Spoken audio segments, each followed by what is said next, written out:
Hi guys, welcome to yet another episode of Hey Girls! And I'm your host Tongai Eve, and I'm joined by our amazing co-host. Rich Girl is Jackson. Exactly. And today we want to dive in. Eh. What's trending? What's popping? Hey, mambo imekuwa mingi. Aki, and Mambo it's ni been just a mingi. few days. It's just a few days na yani hata hatupumui. A lot is happening. Yeah. Ujakuja na chapo? Mashini ijafika. Kwani kwenye imefika? Auliza. But what is your take about the president promising your machine ya produce millions chapati? I feel like first of all, he's the one who promised that atakuwa anapea atatafuta mama mboga awapee kazi. Sasa tena anawanyang'anya kazi. Imagine if let me give you an example of tutao. Unajua tukifanywa makeup ama ukifanya nywele unakuwa na plug wako wa food, and chapo is like readily available in tao. Imagine if a machine is supposed to come to produce 1000 chapos. How many women will lose their jobs because of that machine? So many hata pale mtaani. But okay, looking at it, don't you think probably it's just another project ya kuibia watu pesa? Of course. You want to believe that ati zitakuja? You believe it? Me, I don't believe. Me hata akiuza hewa like I just don't believe. I feel like I don't know his advisors ama his like PR manager, kwa sababu as we are talking, Kenyans are very angry with the president. Kila siku tu ni kuongeza moto, kila siku anatuboo, anaongeza tu moto. Yes. Like just keep quiet. Actually seeing him at Toi hapa Kibera shule, shule along leo, road, exactly. Akipea watoto chapo, for me it was like ama ni AI, and then I was like it's actually true. It's true. Like what's wrong with I think he's mocking us. Like anajua chapo ina trend and he was promising people machine, and then the next few days anapea watoto chapo. Have you ever dated someone who kila time anakubo? Yani anafanya kitu kubo. Exactly like that. Ex, like a toxic. And then now you know, generally the elections are supposed to be in 2027. So we have like 2 more years of these things. Yeah, and I was looking at it and I was like, yani, there's no year even we've enjoyed in this regime. It has always been pain and chaos throughout since 2022. 2022, yeah. 2023, last year was even worse. And then here we are. Like it's just every single day this man is showing us his true colors. Yeah, and I feel like he's really enjoying at it. Anaenjoy. Kwanza amesema ati Kenyans mmenipea nicknames, mlianza na Hustler, tena mkaanza Kasongo, tena Zakayo, sasa Zakayo Kasongo, El Chapo. Like anashangaa kila siku mnanipea majina. So it means wherever he is, he watches everything that goes down on Twitter. Yes, and it's sad that he never tries to make it better. He doesn't. It's actually getting worse. Each and every day things are getting worse. But anyway guys, I don't know what you think on the comment section. Let's know, what do you think about that machine, the president? Is chapati a priority right now? Yeah. Like everyone is eating chapati, everyone is cooking chapati. So you, instead of constructing roads or rather going to Turkana and making sure that students have classes, unafikiria tu chapo. Uliona TZ hadi wanajenga stadium. Imagine, stadium. Alafu unajua Itumbi alisema nini? Ati in Kenya the same project is happening. Ati they want to elevate Bomas of Kenya into a stadium. Hii Bomas of Kenya moja yenye inakuanga na elections. Si elections juu ya IEBC kianonzo na kuanga Bomas of Kenya. Mpaka you're like, why can't you just start a project from scratch? Yeah, because Gachagua had said something about Bomas of Kenya, it's being sold. Then now Itumbi posted a statement to counterattack what Gachagua had said. Akasema at it's been renovated so that it can be like a stadium. How? Like that space is so small. Plus why Bomas? Who wants to go to Bomas? At least find somewhere central where people can access the stadium. I think it's just shame after they saw TZ, they are working on that. And imagine, I feel like TZ wataijenga and we'll be having to go there for concerts. Hey, wacha nikwambie. If there's something I've seen about TZ mpaka na shanga sisi, TZ na Rwanda. TZ, kila mtu anapenda president. Diamond hadi akiwish Women's Day ali post president. You're like, where did this love come from? Like it means that hakunanga opposition Tanzania ama? According to me, I feel in TZ they have embraced talent sana from the president, the leadership, hata wakikuwa na hizo campaigns nini they include the artists. So that's why unaona wasanii wanawapenda, but it doesn't mean they also don't have they also don't have underlying issues, because if you check on the comment section when we are having maandamano nini, tuko na ma protest zetu, unaona watu wakisema Kenyans are so brave, kwetu TZ hakuna mtu anaongea, they are all under the government, kila mtu. So I think the thing is they are supported. They are supported. The problem with us is nobody can support the government, because from wananchi wa kawaida to artists to yani hakuna mtu anasaidika na hiyo serikali, but for them it's actually a little bit better, because even the president attends, kama Diamond akona show the president attends here. Atipozea kona event uone nani? Anaweza tuenda church kupeana 20 million. Ataenda. But then how did that story go? It was so actually bad, it was so chaotic. Was it on today's on Thursday? Yeah, on Monday. On Monday. Aungepita Roysambu. Was it on Sunday? Because Gen Z walikuwa wanasema wanaenda ku occupy the church because the pastor alikataa kurudisha the donation. Wakamwambia ulikataa na sisi tutakuwa tunaandamana hii kanisa. It was chaotic, and then there were of course police, and I don't know why Kenyan police use excessive force. So Thika Road ilikuwa imefungwa for like a whole day. So I don't know next Sunday kutakuwa aje. So they're gonna be occupying every Sunday mpaka he says he bows down and returns the money. Okay. Yeah. So this Sunday did they manage to get to the church? Yeah, they went to the church. Service didn't happen mpaka wakafunga barabara. So I'm curious to see what is going to happen on Sunday, because wame occupy 2 Sundays consecutive. Na yeye pastor ni nani alisema he's not going down, he's not returning. So hii pesa ikipangwa church inaendanga wapi? Hiyo ndio nashangaanga. Of course someone pockets. That's why like church, mimi personally ukiniuliza, I don't trust the church nowadays. Like I think people are in the church for their own selfish gains. Kwa sababu hiyo 20 million ni nini mpya mnajenga huko? Like hakuna improvement kwa church. You can't say ati now the church was ni ya mabati sasa ni ya mawe. You can't see progress. So where is the money going? So it's business. Yeah, it's business. For me, if you ask me, a majority of the churches are just business. It's business like any other, and it's quite sad by the way, because 20 million I believe it's a lot of money. Ingefanya kitu kingine ya maana. But anyway, let's see what happens now next Sunday, this weekend actually. Hey, tukiongelea issues za barabara, there's this story about a guy alikuwa kwa Super Metro story. Yeah. It's so sad. Yeah, he was unable to pay fare 30 bob. Yeah, alikuwa na 50 bob. So fare ilikuwa 80. Mostly Super Metro. Na baadaye kwa haijapanda. Hata mimi nikienda Juja ilikuwa 80. So it was 80. He was supposed to pay 80 bob. But yeye akasema hakuna 50. Mi sijui ile escalator hadi akarushwa kwa dirisha, like tumefika hivyo tukakuwa that inhuman, like why would you do that? Like and then my question is were these passengers in the bus seeing what was happening? Now walikuwa tu wamenyamaza, because mimi if nikiona mtu akiharasiwa hivyo siwezi nyamaza. I would actually just offer to pay the 30 bob. Actually I've seen so many cases in our country where people are harassed and most people they don't get involved. I don't know when we turned like that, because even the case of Rono, remember she was being attacked by I don't know friends or who, and people who are around, nobody was even offering help. Nobody. I don't know why we've turned to be like that. I don't know whether everyone is sad or everyone is angry in the country, but that was quite sad. Even in town, when someone snatches your phone, people don't react. Nobody offers help. Yeah, that's nobody. Like I feel like as Kenyans we should do better. Like ukiona mwenzako like anaharasiwa, mimi sidhani my spirit yani naweza tu kaa tu hivi nione mtu akiharasiwa. I don't know why people usually fear, because honestly Kenyans pia hatuwezi waingililia sana, because when it comes to kama online nini umeambia watu ati we need to unite. Kama uliona venye wamechangia mtu kadi sagu nini, come together. There was that case of Chira, they really raised big amounts. So if face to face, maybe watu watuambie kwa comment section. I don't know what exactly happened, because unaonanga hata mtu uko unapigwa tao ama nini, hakuna mtu kusaidia story yako. People just walk past you. Ama watu wanaogopa nini? Wanaogopa like someone will pull a gun. But now in a bus, sisi wote tuko hapo. I feel like it was very easy to stop that guy, the makanga, from throwing the passenger out of the window. By the time inafika to a point where the conductor is dragging this guy out of the car.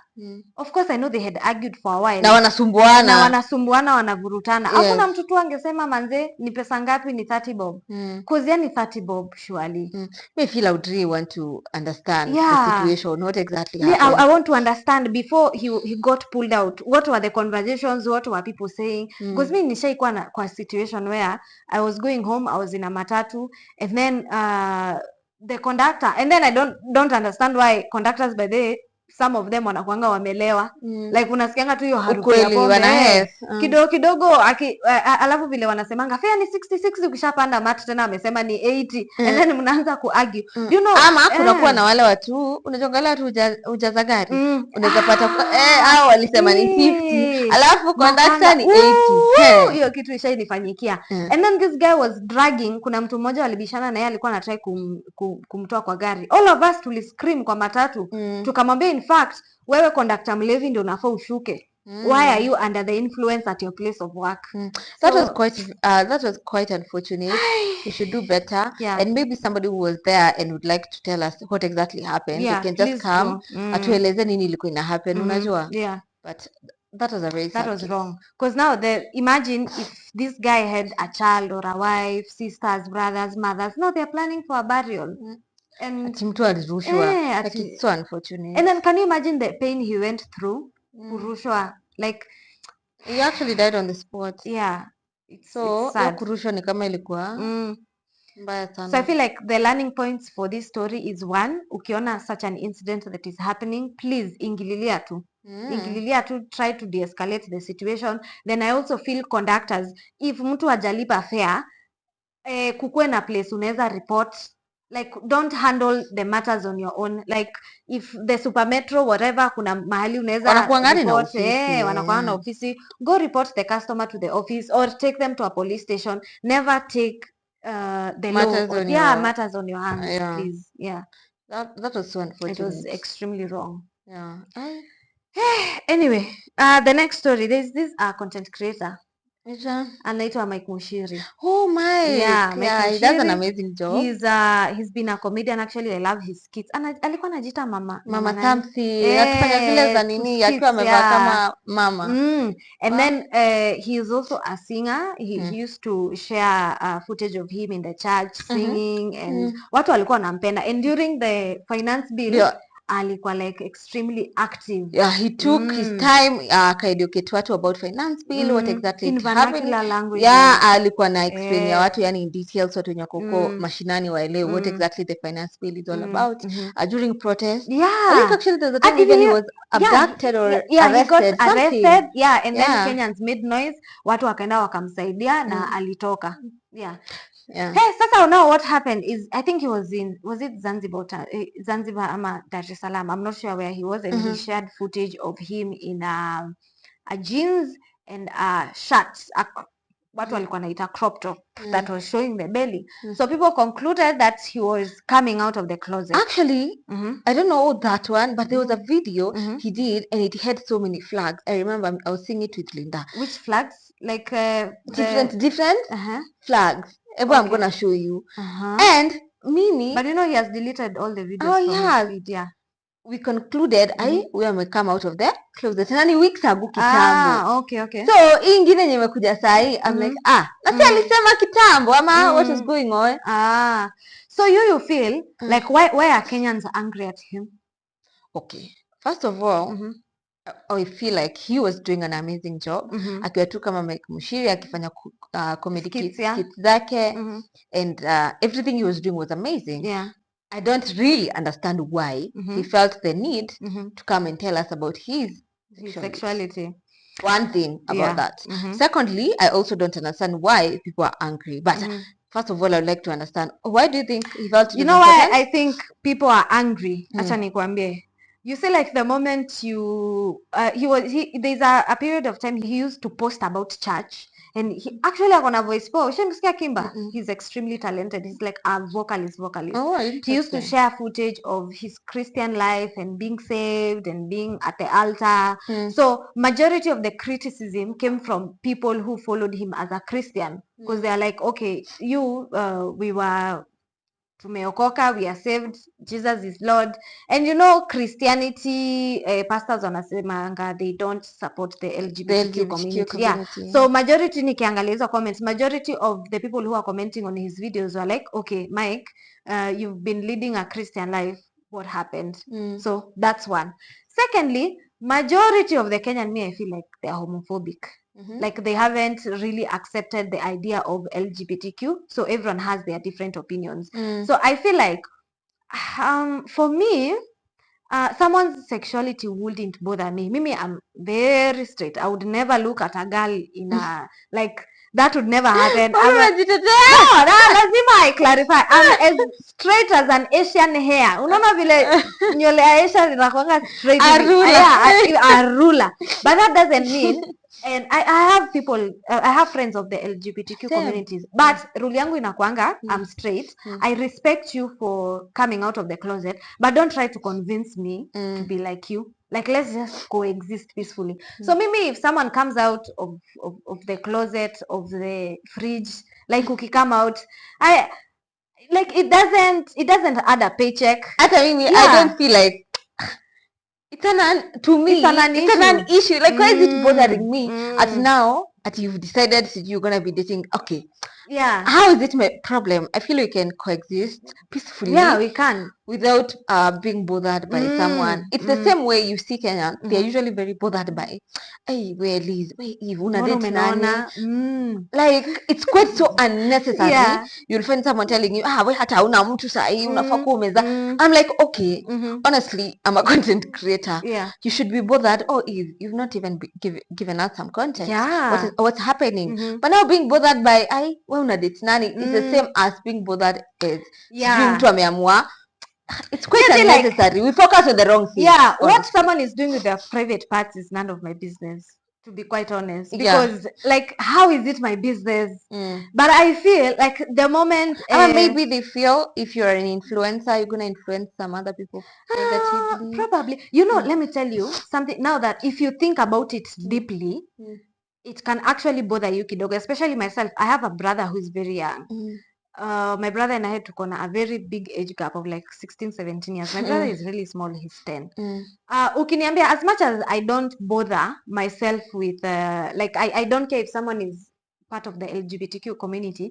Now when it comes to my brother and his age, I don't think I would be comfortable with him being exposed to such things. Yeah. I don't know. Kuna vile tu it kind of feels. Yeah. And I remember there's this time Vera Sidika had a fallout with, Victor Maish. Yeah, I remember. No, not Victor Maish. Maxwell. Yeah, Maxwell. By the way, where did Maxwell go? We used to do videos. Oh, yeah. Alikuwa nasema Vera felt uncomfortable when the kids are seeing this is a male but dressed in like female, so watoto walikuwa wanachanganikiwa. Akasema tu to protect like the children, akamwambia tu kindly don't come around my kids like that, which I feel pia mimi with my brother, to be quite honest, I wouldn't want him to, when he's grown and he can make his decisions sawa, but aki mtu asimu influence. Yeah, it's valid. So that's why I was saying probably the society gets angry when you are an influencer and you come out like that, because you'll find like maybe kama siblings wangu ama siblings wako, they were watching skits za Mike. Oh, yeah. And then at some point wanashanga, content, what's going on? I don't know. Sijai kuambia, kuna hii siku, by the way, but you know my brother watches a lot of Disney. There's this time Disney had put out a cartoon of two males wameoana. Yeah, and it was trending and parents are so concerned. They're like, can we just let kids be kids? Like, let cartoons be cartoons. I remember that time. I remember. Because I feel like when children are young, wacha tu tuache wakwe watoto. So I also feel it's the same. People are like, he's a public figure. There are probably kids in Sunday school who are following him. Yeah, because I even remember he really loved to do videos with there's a video he did with, I think, with a kagal, kanamwita anko. Yes, I so, remember. You remember that video? Yeah. So you see like such videos zitafikia audience kama ya watoto, wazazi. Like, it's a very hard topic. It's a very hard topic, by the way. Yeah, at the same time, we ain't trying to be homophobic, but at the same time pia you see if a parent is looking at it in that perspective pia inakuwa a little bit tricky. Yeah, but I feel in Kenya we're still very much far behind when it comes to the alphabetic people. We still have a long way to go, but we can still coexist. Yeah, we can coexist as long as mi nasemanga let's coexist peacefully. Let us not, unajua now my issue with things like Disney putting out like gay cartoons, my issue inakwanga let's coexist but don't influence everybody, let everyone make their own decision. Usianze tena kuunda cartoons of like gay people. And then kitu ingine niliona pia, unaona watoto wakicheza, because my brother plays a lot with an iPad, unapata an ad imepop and that ad is of two girls kissing. I think the problem would be if at all pia mtu kama Mike ameanza ku create content around the same. But right now just saying, but I still also don't understand why you do think it's necessary umeka tu hivi wa kutuambia una dating dem ama una dating boy. Nikijua wa Kenya mimi siwezi imagine.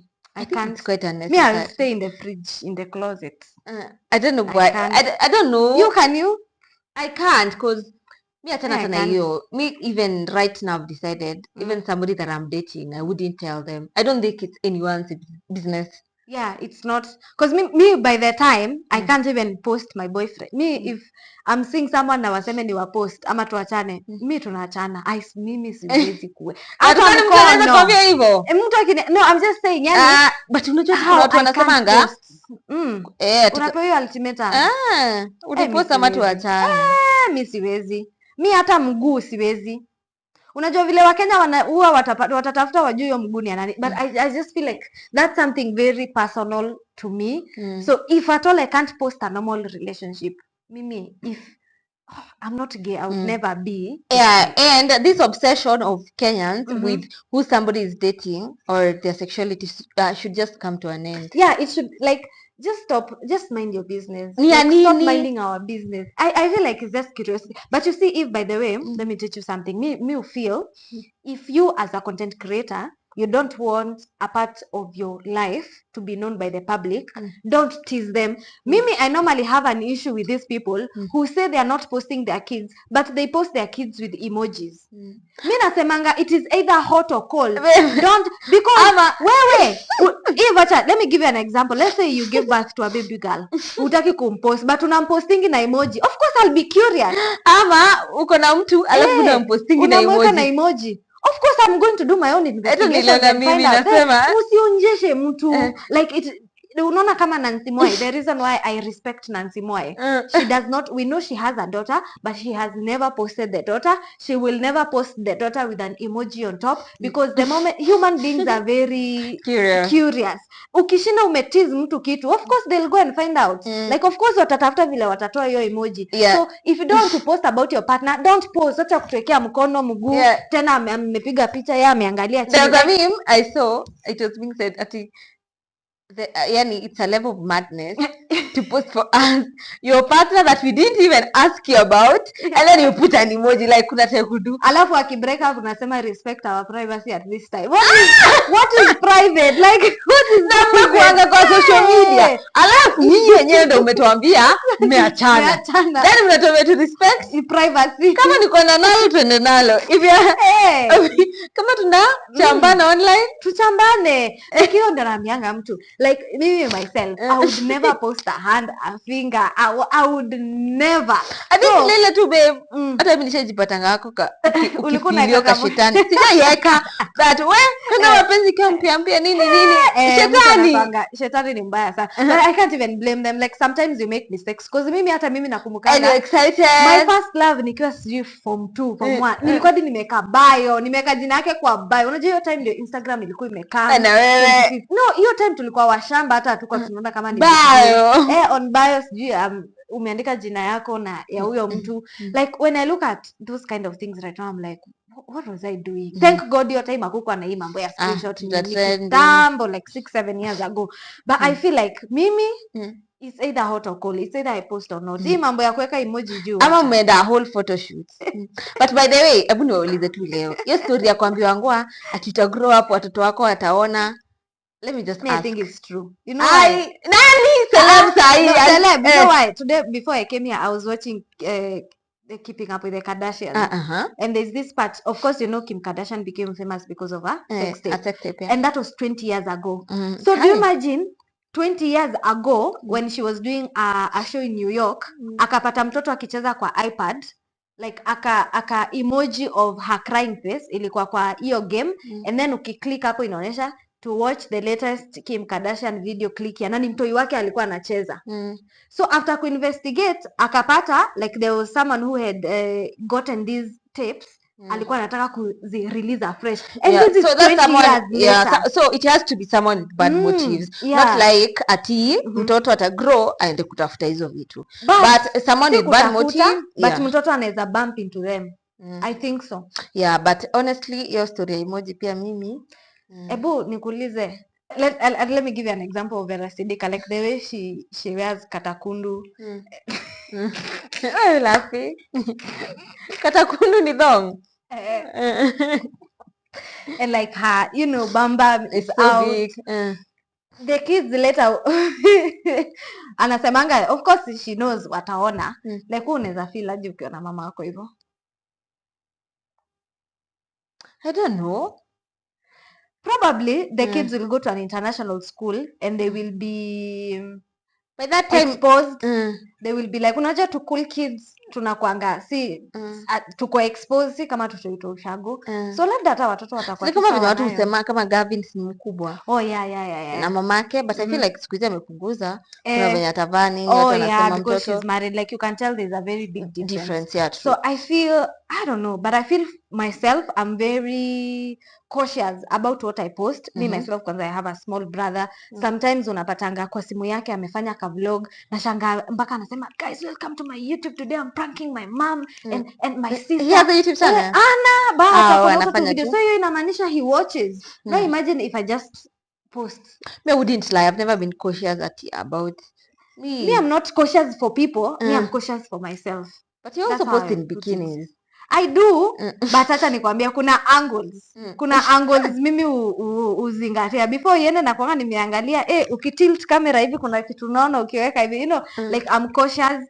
But I feel like bikini photos are not bad. Especially if you're taking them and you're in the right... And you're swimming. Yes, in the right environment. Not like you're in the house and you're taking bikini photos, honestly. Now that looks off. Yes. If you're on holiday, there's a swimming pool, we can clearly you're in the see beach, you in the water. Yes. Like, that's okay. But sasa unajua kuna zile,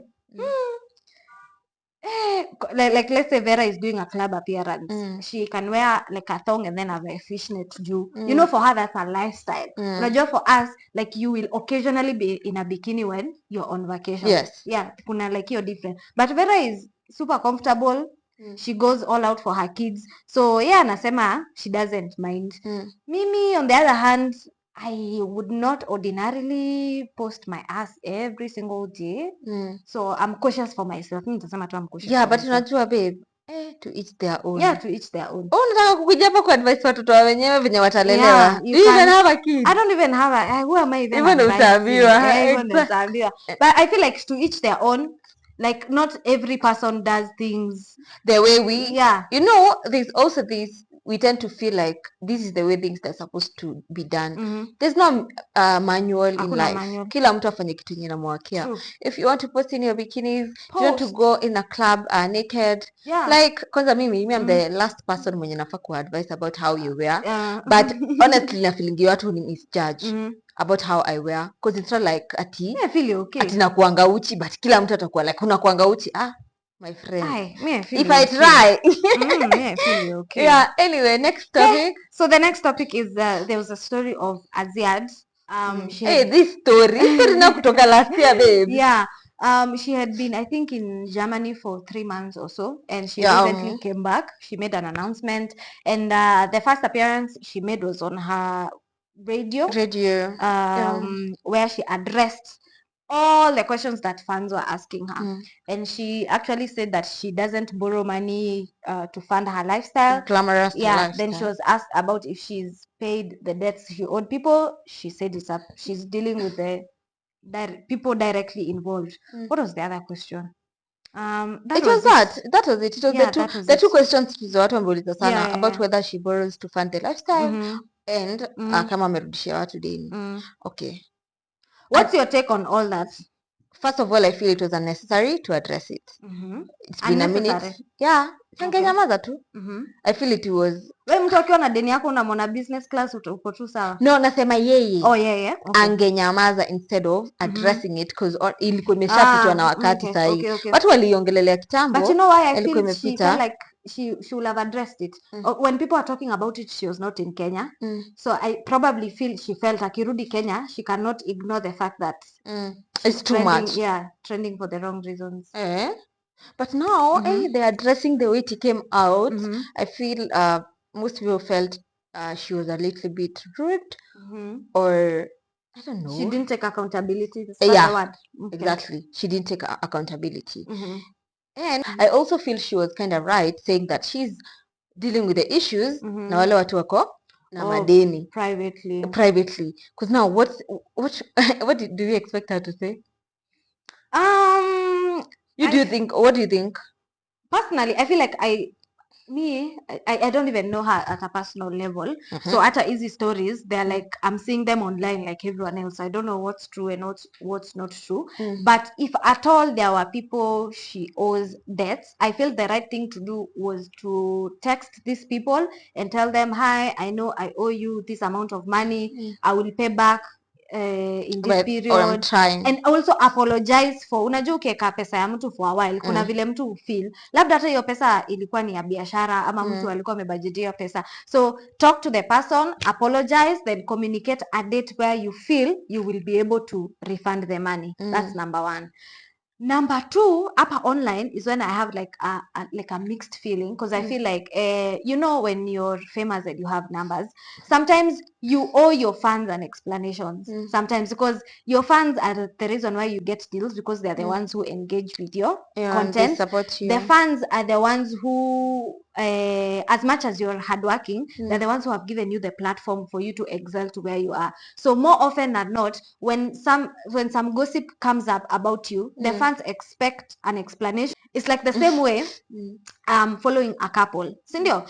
This couple, they have been dating, they have kids. Then all of a sudden, wame break up na wanasema, give me privacy. I'm like, tuambia ni nini ili happen? Because sometimes you become a fan. I know people break up, but sometimes you become someone's fan to a point like you feel you're in their life and you feel like you deserve an explanation. Is that not entitlement? It's not entitlement. It is what? I feel like unaona ukionjesha watu vikitu, ndio maana nasemanga. But I've not sat you guys nikawambia ati tulipatana hivi ndio tukajuana hivi nini na hivi ndio mambo zetu. Wanafanyanga hivyo. Okay, an example of the Bahatis. Sindio? Their relationship is public. They told us where they met. They celebrate anniversaries. They surprise each other. And then all of a sudden, God forbid, they break up. Na wanasema, give us privacy. You don't have questions. Don't ask questions. How would you feel as a fan? Would you feel like you need... utakuwa tu curious. Unajua mimi niko on this side, so I cannot relate. Hata tuambie kwa comment section how would they feel, because mimi mimi nakwanga tu kwa maisha yangu. I wouldn't be bothered as much about what happened, because things happen. People break up each and every day, people separate. So I wouldn't feel so entitled to get their answer. But I understand from a fan perspective, a person who amekusupport, amewasupport, because you guys are like two of you. You are a family, wanapenda the setup, you're a family, and then it's no longer there anymore. I feel they would feel they need that answer. Now, my other question to you is like this whole Aziad situation. Sometimes tunasemanga silence is the best answer. Do you think silence works all the time, or there are sometimes you as a public figure, you need to speak up and explain and put some things clear? I feel it works, but not all the time. Okay. Sometimes you just have to take the accountability. You just speak. But in our industry, in our entertainment industry, inakwanga whether you talk or keep quiet, sometimes it's all the same. Ukiongea, people will take it in this perspective. Ukinyamaza pia. And I feel like the more you talk, the more your story inaendeleanga kuwa. But the more you keep quiet, she dies.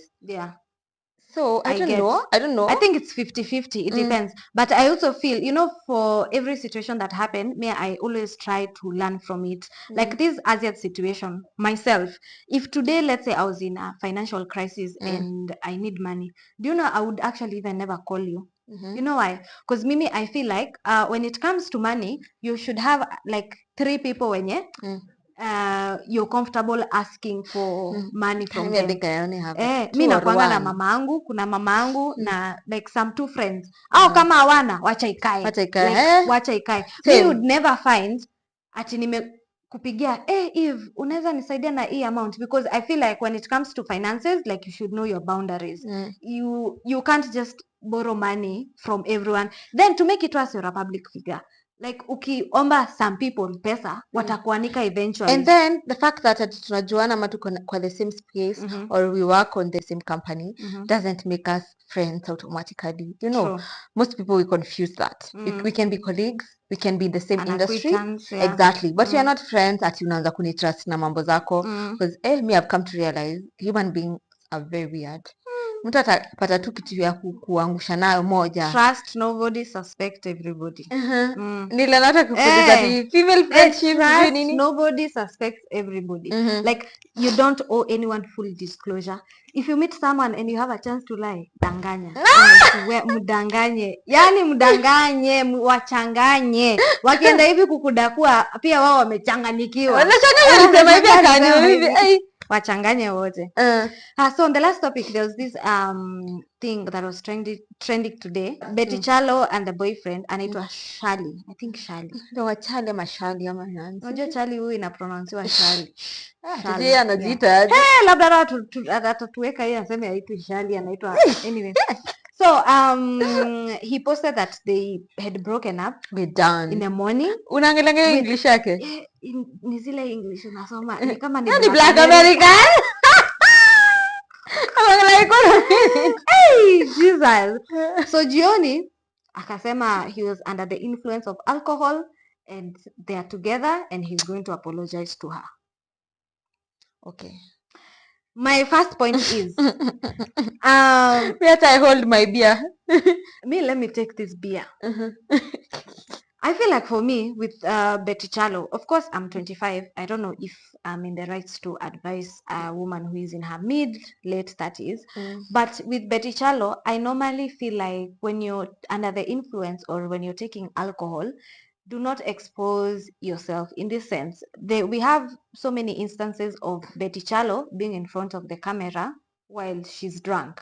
I remember there's this time she had gone for a football match. I cannot remember when it was, and she was addressing people, and she was drunk. Yes. So even at the last time we saw them as a couple, Shali and Betty at the Bahati's launch, they did an interview. You could tell that these people had, probably had a few cocktails or a few drinks. Like you could tell. So they operate when they are drunk. Well, that's there. But for me, if you're a public figure, I feel like there are some things you should avoid. Like I also feel like unajua mimi, I like people who consume their alcohol responsibly. If we are going out, for example, if I don't expect you kukua ushaenda na watu kulewa wanakuwa mzigo, wamelewa, lazima wabebwe, they're throwing up, they're insulting people, you're causing fight. I'm really against that. And my situation with this whole situation with Betty Chalo and the boyfriend, even him to say that he was under the influence of alcohol, that's why they broke up in the morning and then he apologized.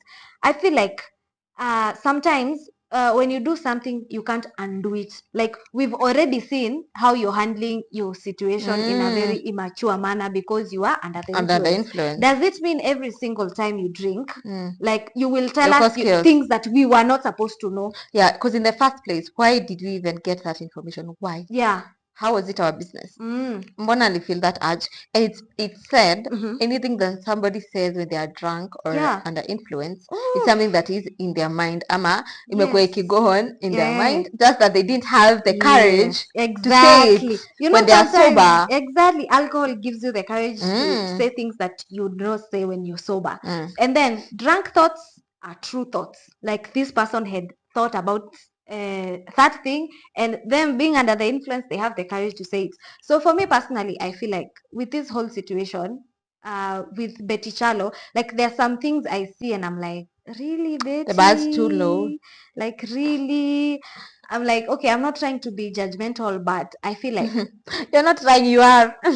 okay, well, I think I am. Okay, let me just put it out there. I judge people who, well, first of all, get drunk in front of everyone and they're doing weird things, and then on top of that, you're telling us your business.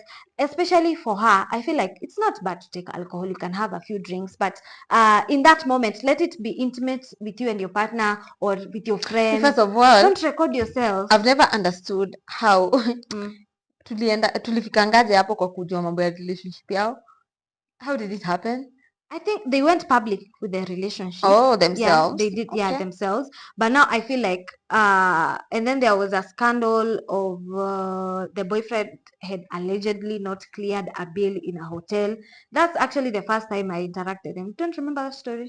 There was a time. No, I remember TV. Oh yeah, actually I think that was the first time Betty teased about the boyfriend, and then later on posted the person who bought the TV. Personally, I don't have an issue with their relationship. Like if you feel you wanna date a 20-year-old, 25-year-old, I mean, you date whoever you want to date. But now my issue comes in here where the both of you are under the influence and you're sort of embarrassing yourselves in front of everyone. Yeah, in today's situation, who started it?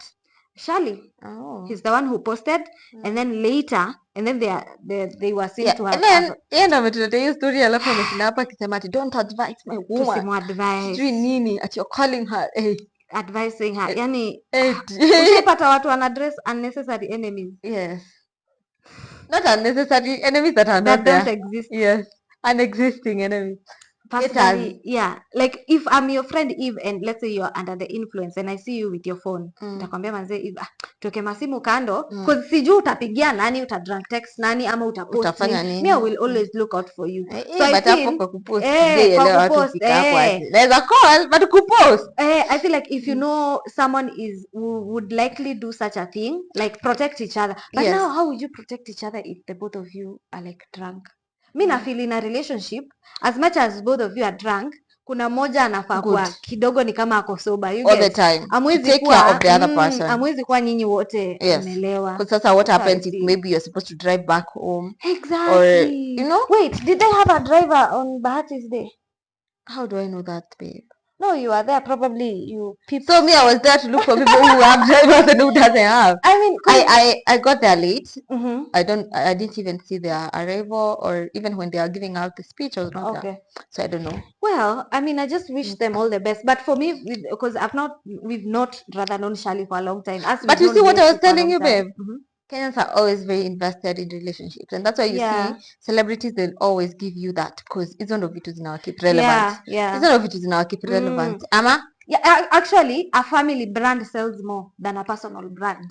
Yeah, because when you have a wife and kids, you look like you're correct in the society. I don't know why people look at it like that. That's why hata unaambiwanga msanii. That's why watu wanasemanga wakicompare Bahati na Willy Paul, wanasema una Willy Paul sasa Bahati ako mbele, pata family, italeta brands mingi. Like I don't know why people think like that. But anyway, I don't know. Yeah, I think it's our society. But anyway, guys, that's it on Hey Girl this episode. Let's know in the comment section about each and every issue that we've talked about. Let's know your comments, and also kama who just subscribe. What are you waiting for? Subscribe, and we are coming back with part 2. See you next time.